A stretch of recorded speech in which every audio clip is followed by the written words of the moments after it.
vamos a dar inicio a nuestra segunda sesión del curso de Fenomenología de la Benemérita Universidad Autónoma de Puebla.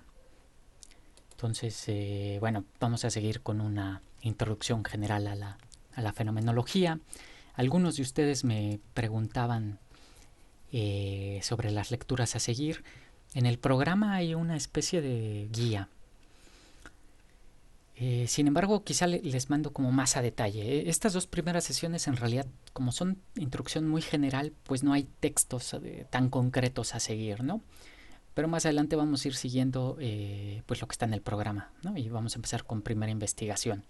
Ahorita sigo con una caracterización general de la fenomenología, sobre todo husserliana, ¿no? Aunque no solo husserliana, pero estamos caracterizando la fenomenología husserliana. Y pues el día de hoy vamos a ver pues la influencia de Brentano en el origen de la fenomenología, ¿no? Pues la fenomenología surge precisamente con Husserl. Se considera que 1900-1901, con la aparición de investigaciones lógicas, pero en aquella época Husserl llamaba la fenomenología psicología descriptiva, ¿no? El concepto viene de Brentano y con el mismo pretende oponerse a las dos corrientes dominantes de la época en el mundo germano, que eran el psicologismo y el neocantismo. Es decir, una batalla entre un cientificismo de corte empirista y un formalismo. ¿No? En este debate la figura de Brentano pues es precisamente imprescindible, pues trata de superar las contradicciones de estas escuelas, ¿no? Desde luego aquí no vamos a adentrarnos en Brentano porque nos interesa en tanto antecesor de la fenomenología, ¿no? Sin embargo, vale la pena señalar que pues Brentano es un gran pensador, ¿no? Entre sus discípulos pues tenemos a Magnon, Twardowski, Freud, ¿no? Stumpf y el propio Husserl, ¿no? Digo, a lo mejor algunos de esos pensadores no los conocen, pero todos son igualmente de importantes y de interesantes, ¿no? Bueno, aquí lo que nos importa resaltar de la obra de Brentano es la oposición entre fenómeno físico y fenómeno psíquico, ¿no? Así como el concepto de intencionalidad, que son la base y la tierra fértil en la cual germina la nueva y decisiva corriente filosófica llamada fenomenología. La intención de Franz era demostrar la peculiaridad de la esfera psíquica, la cual tiene su propia validez, legalidad y regularidad, diferente de la regularidad del mundo físico. De este impulso surgió una de sus obras fundamentales, a saber, Psicología desde el punto de vista empírico, donde se expone la llamada psicología descriptiva, en la que se delimita la diferencia entre fenómenos psíquicos y físicos. Bueno, lo importante es que hay una región ontológica que contiene los llamados fenómenos psíquicos, la cual no ha sido investigada con la rigurosidad que le corresponde, ¿no? De ahí que se requiera una nueva ciencia que se encargue de buscar las leyes, regularidades de los fenómenos psíquicos, ¿no? Por oposición a una psicología meramente formalista o naturalista, ¿no? Diríamos por oposición a una psicología experimental. Pues los fenómenos psíquicos ni son meros conceptos vacíos del entendimiento, ni su explicación se puede reducir a meras causalidades físicas, fisiológicas y mecánicas. ¿En qué consiste esta diferencia, ¿no?, entre fenómeno físico y psíquico? ¿No nos remite esta distinción al clásico dualismo filosófico y su oposición entre cuerpo-alma, res extensa, res cogitans, naturaleza, espíritu, o dicho más contemporáneamente, la diferencia entre cuerpo y mente? En parte sí que podemos pensar esta distinción desde esta posición, pero como mero punto de partida, En parte no, pues existe el riesgo que al plantearlo desde esta clásica división se pierda lo peculiar y particular de esta región. La filosofía siempre intuyó desde distintos ángulos y perspectivas que la experiencia que tenemos de las cosas no se reduce a los atributos objetivos de las mismas, a sus cualidades cuantificables y medibles, que en la experiencia de lo sensible siempre haya causado desconfianza a pensadores como Platón o Descartes, revela lo peculiar de la misma, ¿no? Pero bueno, entonces lo importante va a ser esta distinción de fenómeno psíquico y fenómeno físico, porque es como uno de los puntos de partida de la fenomenología. No quiere decir que la fenomenología se quede en esa distinción. De hecho, la fenomenología pues acabará diciendo que solo hay fenómenos en sentido psíquico o fenómenos en sentido fenomenológico, pero digamos que sí parte de aquí, ¿no? De hecho, la psicología descriptiva se encargaba pues de hacer la descripción de los llamados fenómenos psíquicos, y la fenomenología empieza así. Ahora, vamos a tener que explicar en qué consiste pues un fenómeno físico y psíquico, ¿no? Voy a tratar de tomar un ejemplo para tratar de hacer más gráfica esta distinción y pues que no nos perdamos, ¿no? Ahorita voy a recurrir como 3 ejemplos y a ver qué tal sale, ¿no? Y bueno, como me gusta el cine, pues voy a tomar de ejemplo una película, ¿no? Y pues aprovecho para hacer publicidad a esta película que se llama Sanctorum. Es de un cineasta poblano, Joshua Hill, ¿no? Y aprovechando que ahorita hay cosas ahí luego gratuitas de los festivales en cuarentena, pues la vi y me gustó, ¿no? Aprovechen para ver, han pasado varias películas muy interesantes. También apenas pusieron la de Sueño en idioma extranjero, también muy interesante. Pero bueno, para nuestro caso da igual a qué film hagamos mención, ya que lo importante es que la película la podríamos estudiar desde la duplicidad mencionada, o sea, como fenómeno físico o psíquico. Como fenómeno físico tendríamos que analizarla desde las relaciones causales y las leyes mecánicas, ópticas y demás que hacen posible que me aparezca. Sin el correcto funcionamiento de estos procesos, por ejemplo en mi monitor o en mi cerebro, pues no podría verla. De igual manera, sin los procesos psíquicos de mi mente, tampoco podría percibirla. Es decir, sin las asociaciones mecánicas y causales de las cuales es responsable mi cerebro, sus conexiones neuronales y demás. Pero aquí lo psíquico se está entendiendo en su sentido meramente físico-naturalista. Y no es que los procesos psíquicos no sean también esto, sino que son algo más. O sea, mi experiencia de la película, desde luego, que sería imposible sin eso físico. Sin embargo, no se reduce a ello. Y esto es lo importante. Brentaño llamaba a esta psicología mecanista experimental psicología genética. Y esta se encarga de la relación entre lo causal, físico y lo mental. Desde esta psicología experimental también se llega al descubrimiento de la intencionalidad, pero contemplada desde su mero sustrato material. Aquí viene lo fundamental, que los estados mentales tengan una base material cualitativa, medible y cuantificable, no cambia nada a la clasificación y ordenamiento descriptivo que podemos hacer de los mismos, ¿no? Y esto es el fenómeno psíquico. Por eso la descripción debe preceder a la explicación causal. Si procedemos mediante un reduccionismo fisicalista y naturalista, nunca podremos explicar mi experiencia perceptiva del color. Únicamente podremos explicar la causalidad física que la permite, ¿no?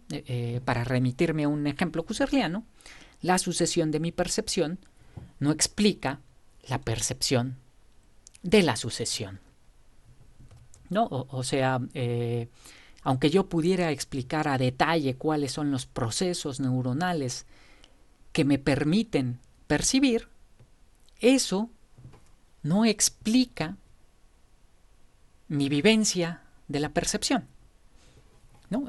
Podríamos tener un mapa perfecto de cómo es posible que el cerebro perciba la sucesión de una película, por ejemplo.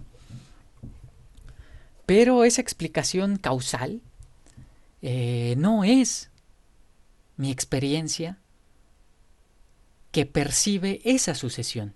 Explica que mi percepción también es sucesiva, pero no explica la percepción de la sucesión, ¿no? Igual y el ejemplo pues no es todavía tan claro, voy a remitirme a varios para que se note esta oposición entre lo meramente físico y lo espiritual o psicológico en este sentido, ¿no?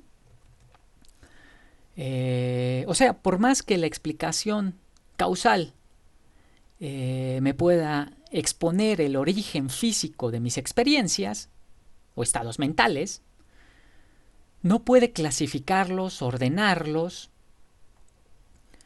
y explicar las regularidades y las leyes que lo gobiernan. Para eso se requiere una ciencia descriptiva, justamente la fenomenología, que se encargue de ello. Los fenómenos psíquicos están gobernados por una legalidad a priori que no se deja reducir a su causalidad física, si bien es verdad que no es posible sin esta. La legalidad que gobierna mi experiencia rememorativa no se reduce ni se puede explicar únicamente desde leyes fisiológicas, neuronales y químicas, por más que sin la intervención de estas no fuese capaz de recordar. De hecho, el contenido material puede ser la base de distintos actos intencionales, y este es el meollo del asunto. Regresando al ejemplo de la sesión pasada.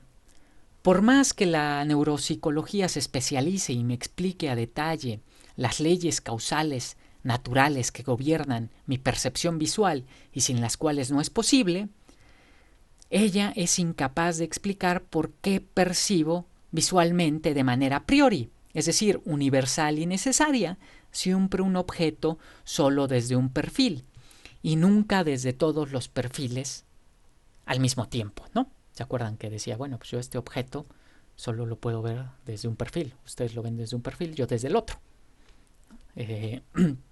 Eso no lo podemos descubrir remitiéndonos a meras explicaciones causales que tomen a la percepción como un mero fenómeno físico. Eso solo lo podemos descubrir si nos remitimos a la descripción que tengo en mis propias vivencias de la percepción visual.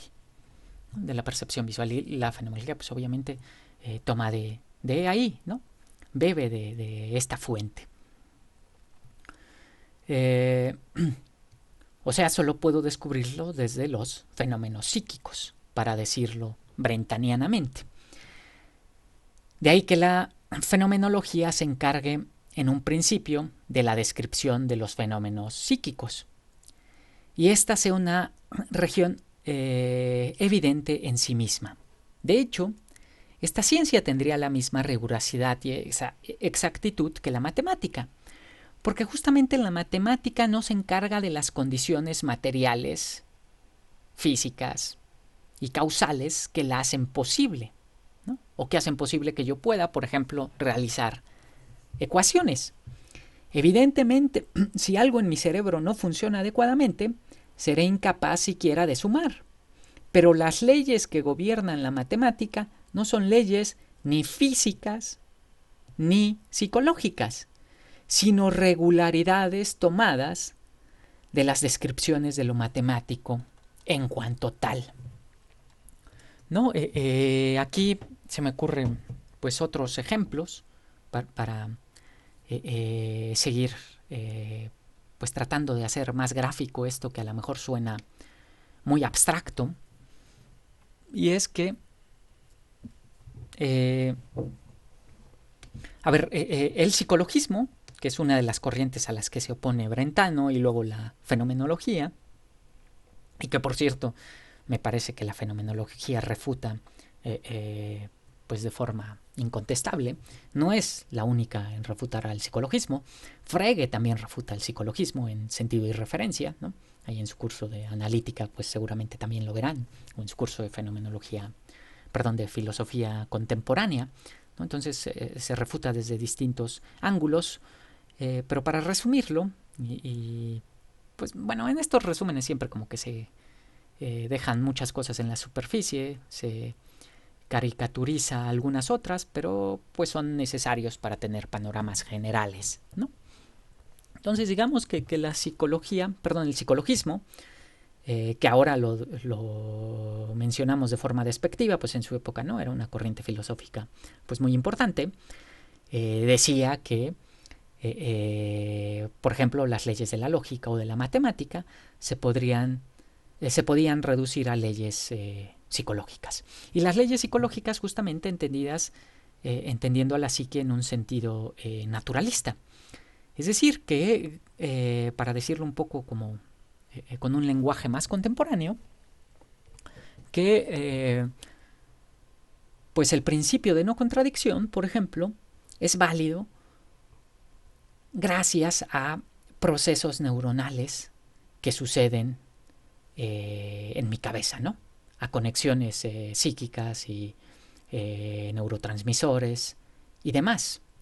Ahora, evidentemente, si eso no pasa en mi cabeza, pues no voy a entender el principio de no contradicción, o no voy a ver colores, o etcétera. No puedo ver una película. Pero, y eso es lo importante, la película que veo, que me conmueve, que me emociona, o que me aburre, no son los procesos psicológicos que pasan en mi mente cuando la veo. Eso no es la película.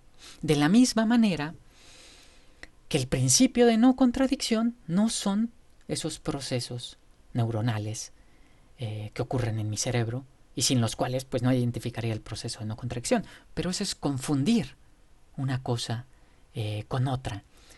Que sin esos procesos fisiológicos, mecánicos, neuronales, yo no pueda ver, no explica mi percepción visual en tanto fenómeno psíquico. No explica mi percepción visual en tanto vivencia que yo tengo de mi percepción visual. Y ahí lo única que puede explicar mi percepción visual es la descripción de mis propias vivencias, la descripción de mis vivencias de percepción visual. Y ahí sí podemos encontrar las regularidades y las leyes que gobiernan a la percepción visual, ¿no? La clase pasada las mencionamos, que yo nunca veo objetos aislados, sino en un campo visual, donde hay un primer plano, un trasfondo, horizontes, etcétera, que yo solo veo un perfil. Todo eso, yo no llego a esa regularidad, a esa estructura esencial de la percepción mediante explicaciones causalistas, fisicalistas y naturalistas de mi percepción visual. Mi percepción visual no son esos procesos psicológicos, aunque también sea esos procesos psicológicos en otro sentido, ¿no? Y sin ellos no exista, ¿no?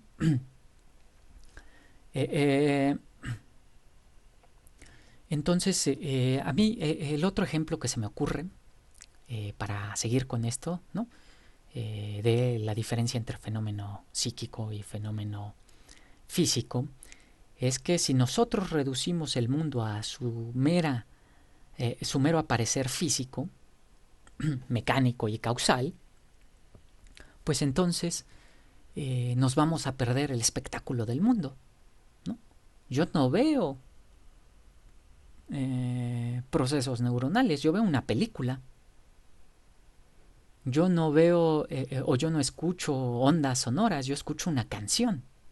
Yo escucho una canción. No puedo confundir pues esta USB que estoy percibiendo con los procesos mentales que suceden en mi cabeza para que yo perciba esta USB. Esos procesos mentales no son ni la USB ni mi percepción visual. Ahora, voy a usar un ejemplo que a lo mejor queda un poco fuera de contexto, pero por otro lado, creo que puede hacer muy clara esta oposición entre lo físico y lo psíquico, en términos clásicos, ¿no? Entre la naturaleza y el espíritu, ¿no? Este ejemplo se lo escuché alguna vez ya no recuerdo si un psicoanalista o un médico, en algún congreso de fenomenología, donde contaba cómo había llegado al psicoanálisis, ¿no? Él tenía una formación psiquiátrica y pues estaba, bueno, la psiquiatría, como sabrán, es una especialidad.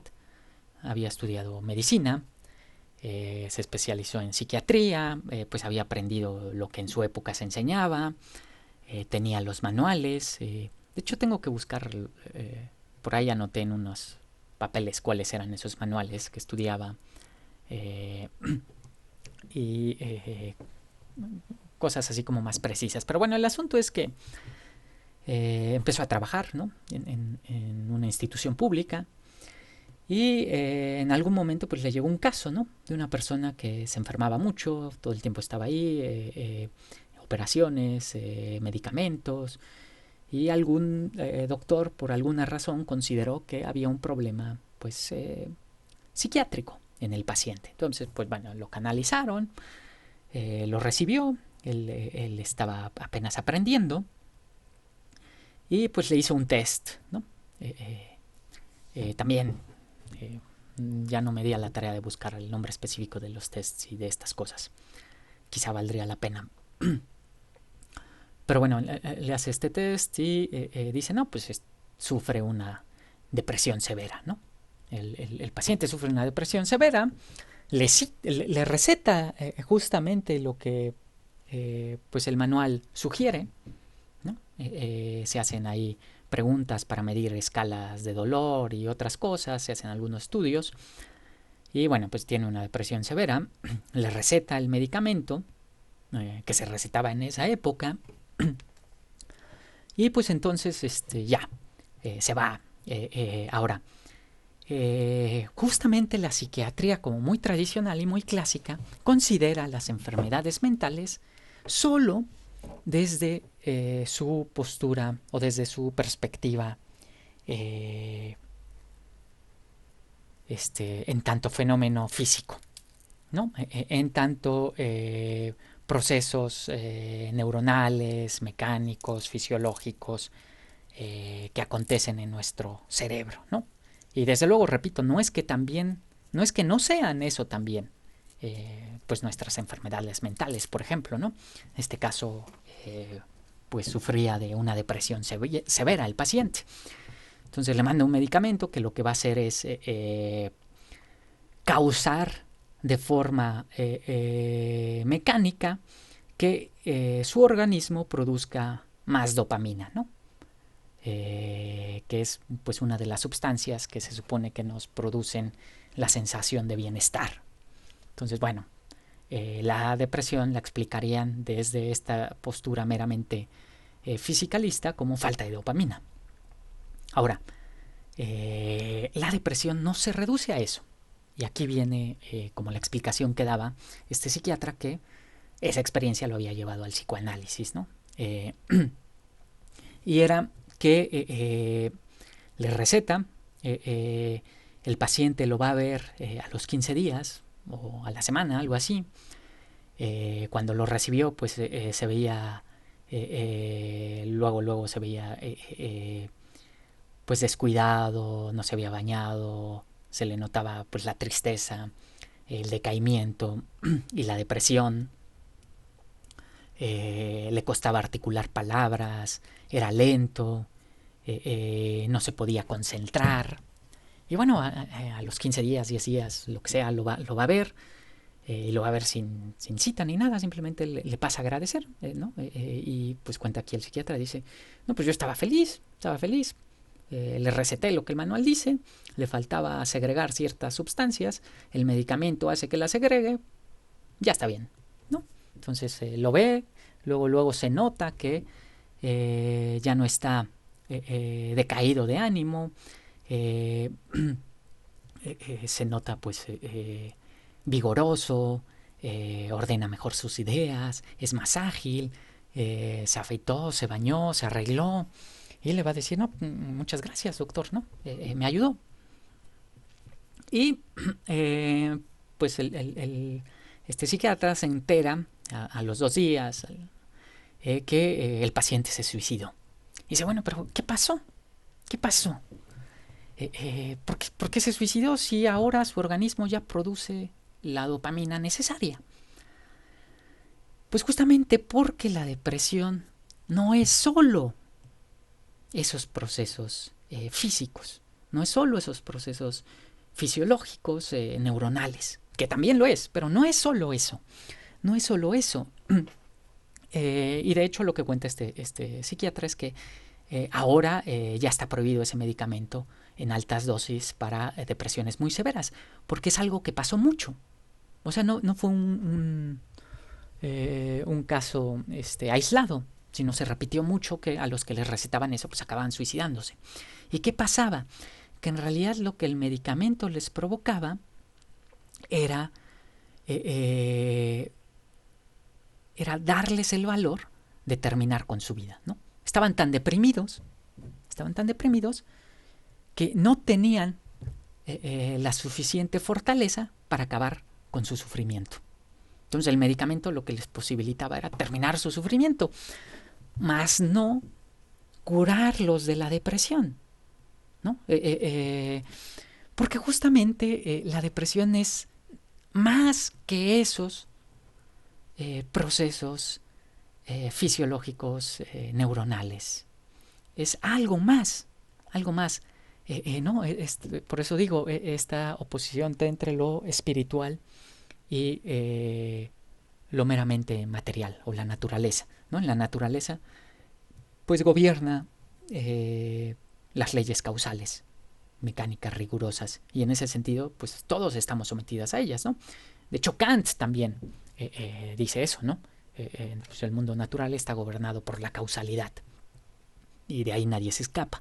Y sin embargo, también dice Kant, el hombre pertenece al mismo tiempo al reino de la libertad, ¿no? Bueno, aquí en fenomenología va a ser un poco distinto, no es exactamente lo mismo, pero estoy planteando para que en este contraste se note mejor esa diferencia entre lo meramente físico, mecánico y lo espiritual, psíquico, ¿no? En oposición con palabras de Brentano. Entonces, bueno, este psiquiatra lo conmocionó que haya pasado eso. Y él no entendía y quería entender por qué había pasado eso. Y para él, pues la respuesta tuvo que ver con descubrir justamente pues, algo como el psicoanálisis, que deja de entender a las enfermedades mentales únicamente en su sentido físico, ¿no? Porque pues la depresión no es solo causada por la falta de dopamina y de otras sustancias, que está segregando muy poco mi organismo, sino es algo más. Es mi experiencia, ¿no? O sea, no solo porque tenga baja la dopamina y otras cosas, ya tengo depresión. Esos son signos de depresión, pero la depresión es algo más. Es el sufrimiento que tiene alguien de su propia existencia.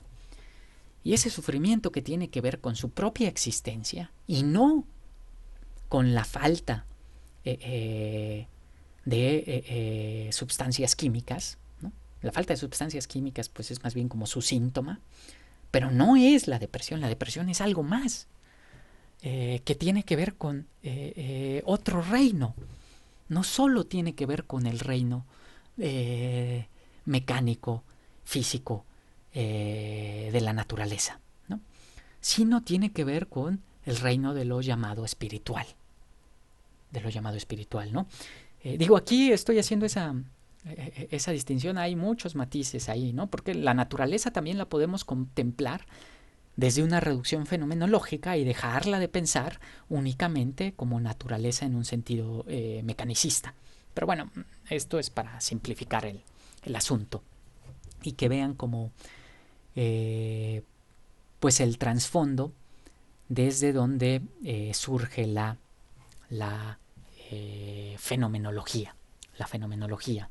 Y bueno, entonces ese reino de lo espiritual tiene sus propias leyes, sus propia regularidad,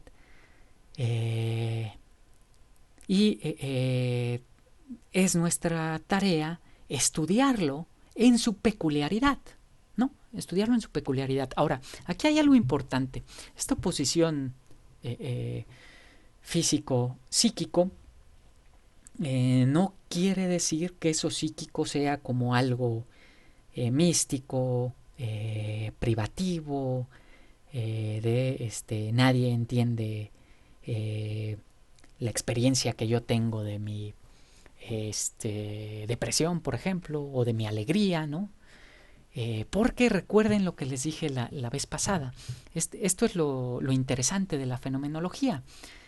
Desde luego que parte de descripciones en primera persona, porque ahí es donde analizo los fenómenos psíquicos, o bueno, ya en sentido fenomenológico, en mis propias vivencias, donde puedo describir y encontrar las estructuras esenciales que rigen el aparecer de las cosas, ¿no? Es ahí.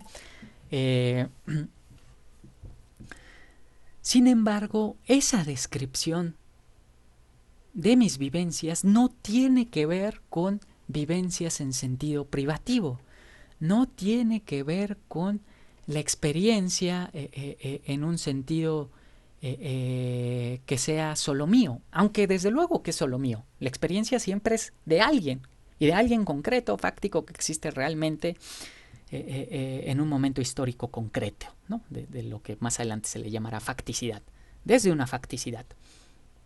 Pero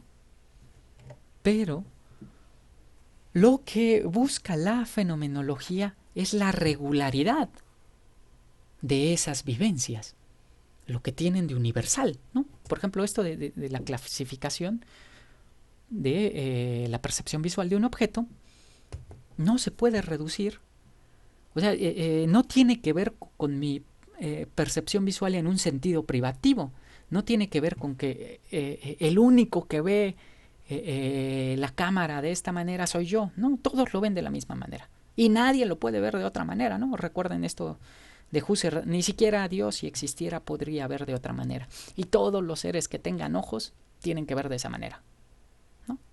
Con algunas variaciones, pero en términos esenciales es lo mismo, ¿no? A lo mejor pueden ver más colores o menos colores, tener un campo visual más amplio o más reducido, cosas por el estilo, ¿no?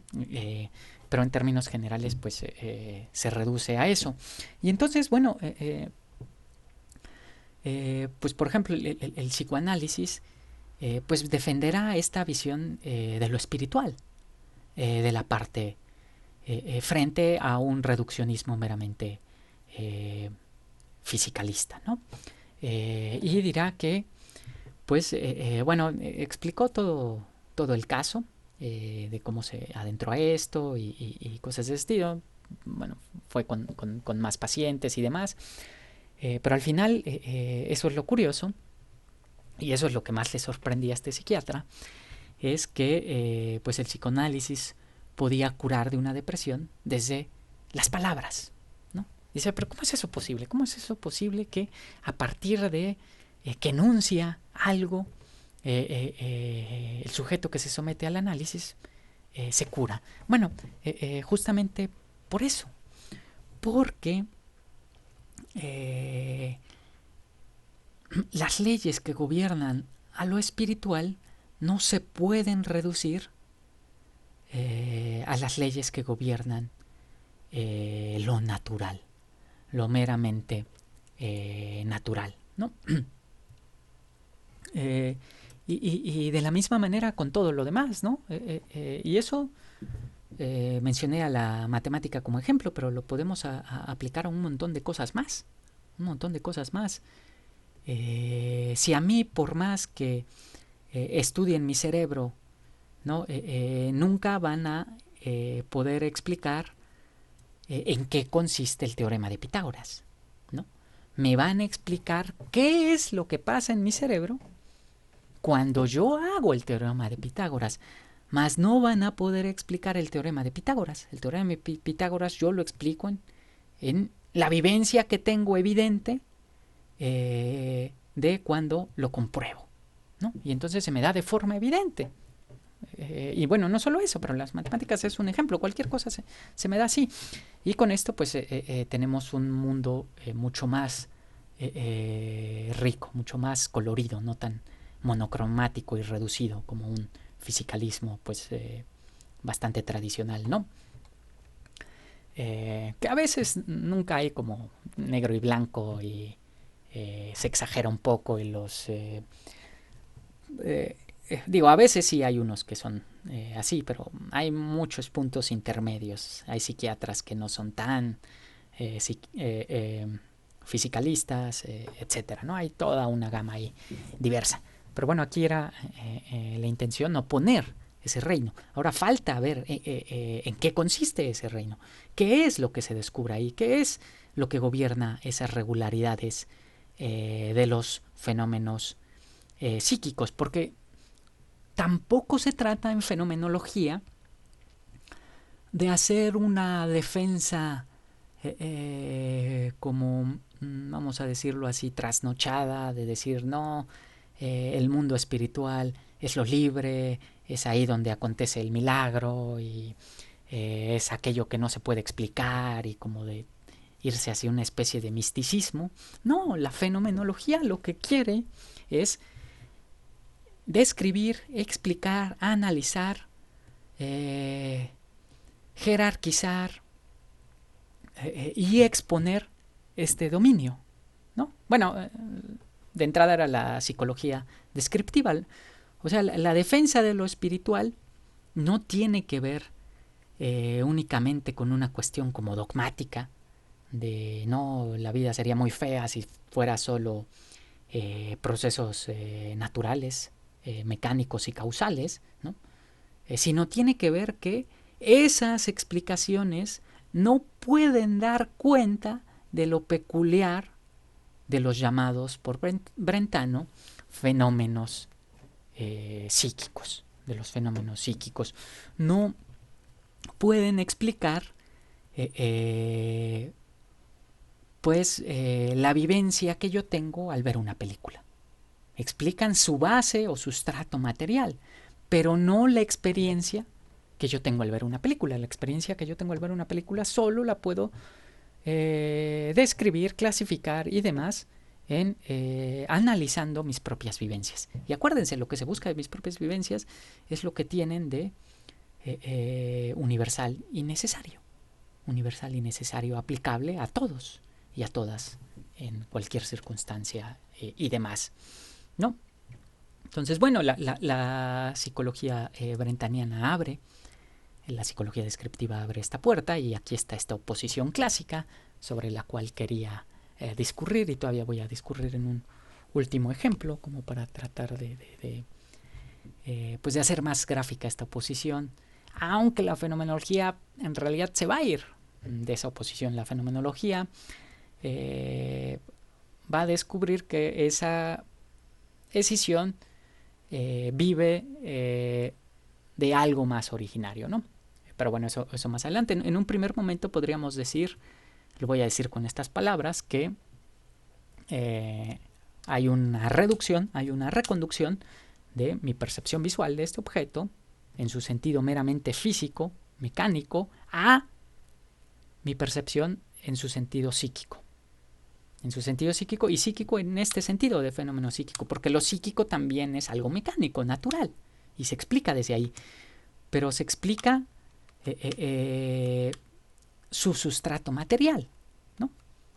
Eso pues hasta es muy obvio, si no tuviera ojos no veo, ¿no? Si me quito los ojos pues dejo de ver, pero los ojos no son la percepción visual, son el órgano que sirve para la percepción visual y son parte de la percepción visual, pero no son la percepción visual, ¿no? Entonces, pues voy a tomar otro ejemplo que también he usado en otras ocasiones.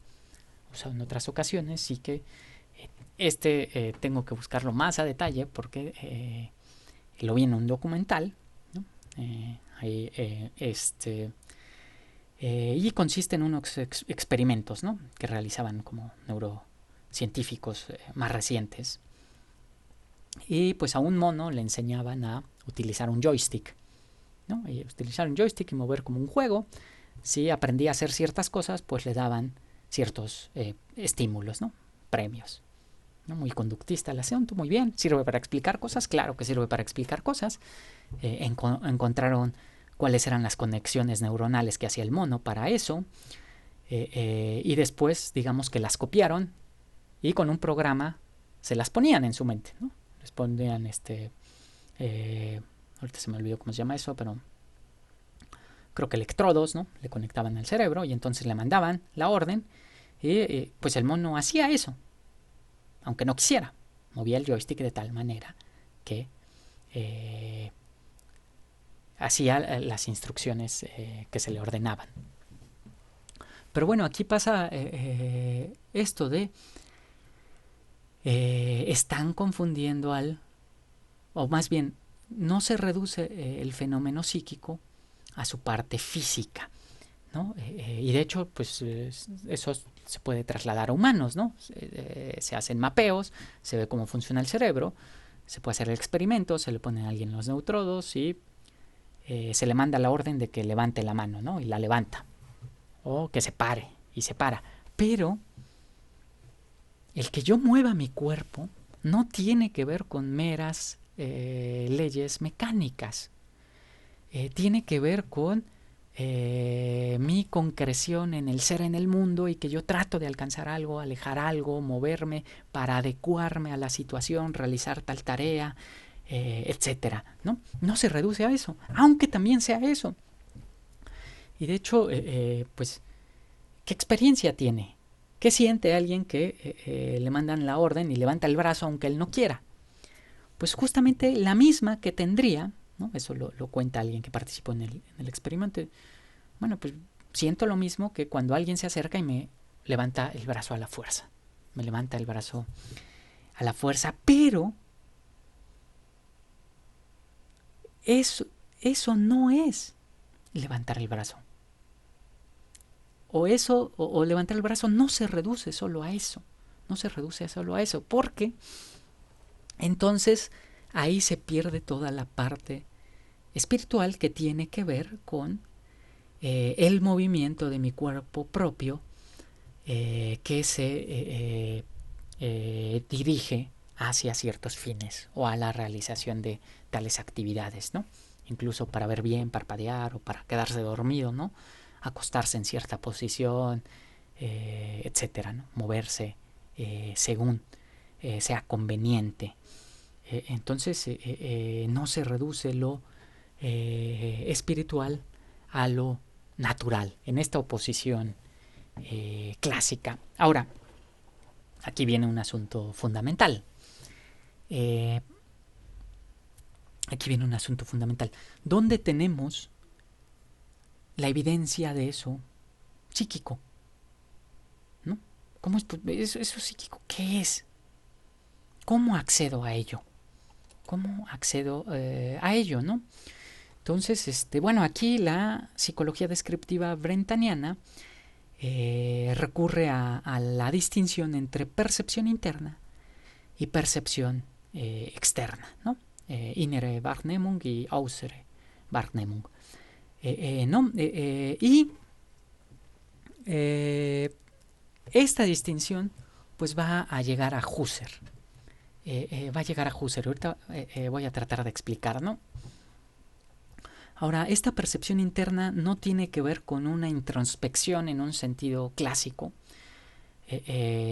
¿no? Porque la percepción interna no tiene que ver con algo privado, no, la percepción interna tiene que ver con un cambio de la atención para dirigirse a aquello que indirectamente estoy percibiendo, ¿no?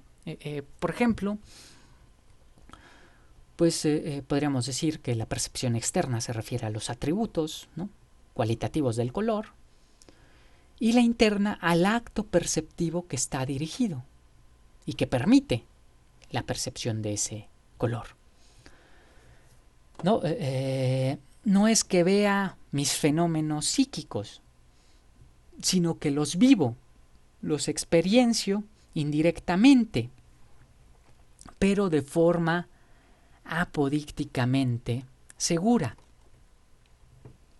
Es decir, yo no veo mi percepción de la pared roja, ¿no?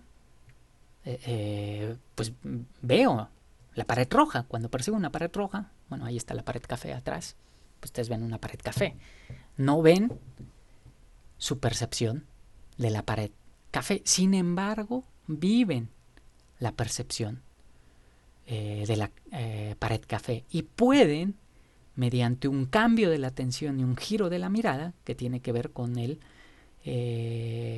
pues el método fenomenológico, dirigirse al acto intencional perceptivo en el cual es posible la percepción de la pared café, la percepción de la pared, ¿no? Entonces, y justamente, y bueno, y de hecho tampoco veo, ya cuando uno empieza a hacer la descripción de las vivencias, tampoco veo manchas de color, tampoco veo qualias, como dice cierto tipo de filosofía, ¿no? Tampoco veo, no, veo la pared. Veo la pared. Y por eso aquí esto de a las cosas mismas, tal cual se muestran ellas desde sí mismas, en los límites en los que aparecen. En los límites en los que aparecen. Yo puedo describir ahí la percepción de la pared café y nunca me va a parecer como un recuerdo. Nunca me va a parecer de otra manera, si me adecuo a la descripción de mis vivencias. Pero bueno, entonces ya estamos llegando a distinciones fenomenológicas, que es lo que sigue, es a lo que vamos a pues a pasar para terminar ¿no? esta sesión. Pero bueno, entonces voy a tratar pues de avanzar. Espero que más o menos haya quedado clara esta distinción. No nos vamos a meter. Pero bueno, entonces no hay.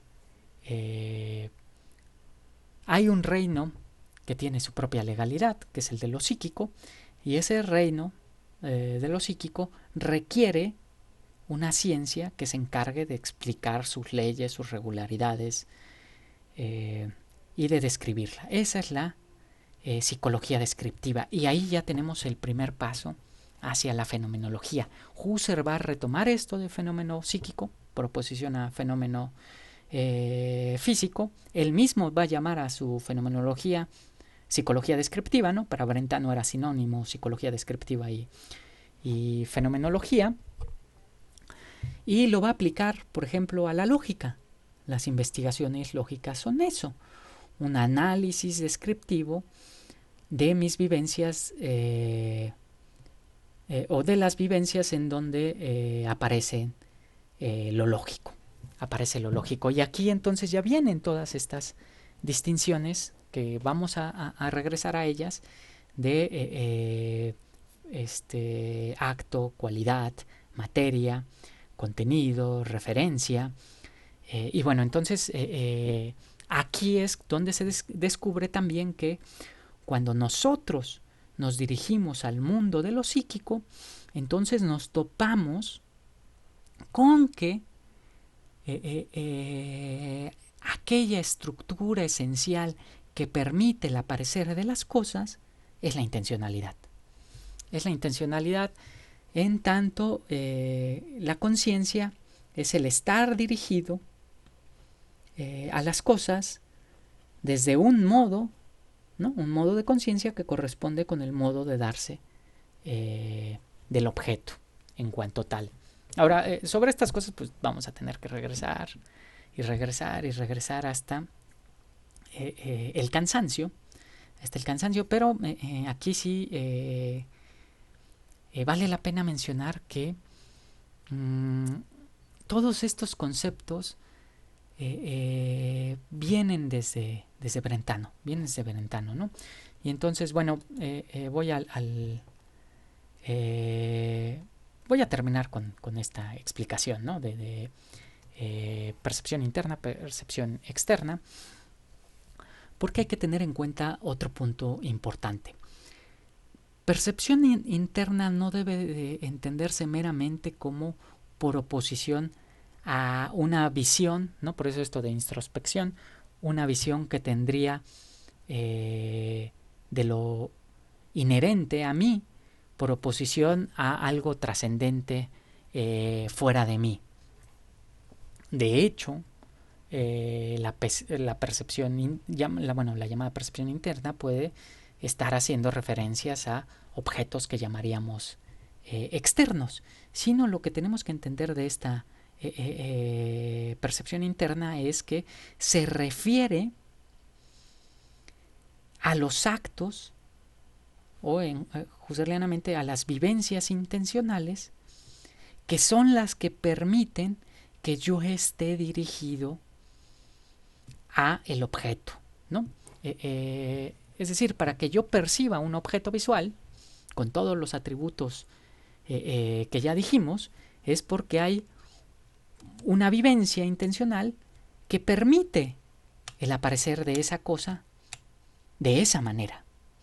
Y esa vivencia intencional no se debe de confundir ni con su sustrato material, ni con su sustrato psicológico en un sentido naturalista, mecanicista, ni se debe de confundir con las cualidades objetivas, ni se debe de confundir con el objeto, ¿no? Cuando yo veo una película, no veo escenas aisladas. Cuando yo escucho una canción, no escucho una sucesión disarmónica de notas aisladas y sin conexión. Tampoco escucho todas las notas al mismo tiempo en un enmarañado, ¿no? Si sonaran todas las notas al mismo tiempo, no escucharé una canción. Para que yo pueda escuchar una canción se requiere toda una serie de procesos, y ahí de explicar las estructuras esenciales, la legalidad inherente al aparecer de las cosas, ahí es donde viene la fenomenología. La fenomenología se encarga de eso, ¿no? Y por eso la fenomenología en un primer momento es fenomenología descriptiva, en tanto heredera de la psicología descriptiva, de que se encargaba la psicología descriptiva de hacer la descripción de los fenómenos psíquicos, de encontrar sus regularidades y sus leyes. Bueno, la fenomenología parte en ese sentido, y entonces tengo que buscar las regularidades de la percepción visual, del recuerdo, de la fantasía, de la imaginación y de los demás actos intencionales, ¿no? De los demás actos intencionales. Ahora, aprovecho aquí la mención para decir que la fenomenología no se reduce a una fenomenología descriptiva, Husserl lo va a venir a decir, sino que se complementa con una fenomenología genética. O sea, no basta describir las estructuras esenciales del aparecer del objeto visual, por ejemplo. Eso es parte de la fenomenología descriptiva, sino que se requiere además completar con los análisis genéticos, es decir, con el origen que posibilita que yo perciba, ¿no?